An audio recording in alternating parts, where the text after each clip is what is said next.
ময়মনসিংহ নগরীর মীরকান্দাপাড়া এলাকায় বৃদ্ধা নূরজাহান হত্যাকাণ্ডের রহস্য উদ্ঘাটন করেছে police bureau of investigation PBI. নতুন যে জেনারেশন তারা কিন্তু সজ্ঞাত হত্যা মামলা, তার মানে চাকরির নেই, মানে কোনো এজাহারের কোনো নাম নাই।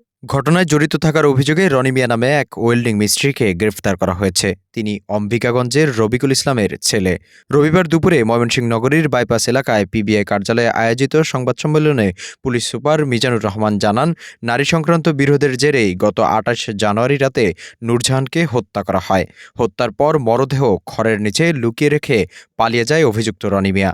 পরে এ ঘটনায় মামলা হলে পিবিআই তথ্য প্রযুক্তির সহায়তায় শম্ভুগঞ্জ এলাকা থেকে তাকে গ্রেফতার করে। জিজ্ঞাসাবাদে রনি মিয়া হত্যার দায় স্বীকার করে আদালতে স্বীকারোক্তিমূলক জবানবন্দি দিয়েছেন বলেও নিশ্চিত করেছে পুলিশ।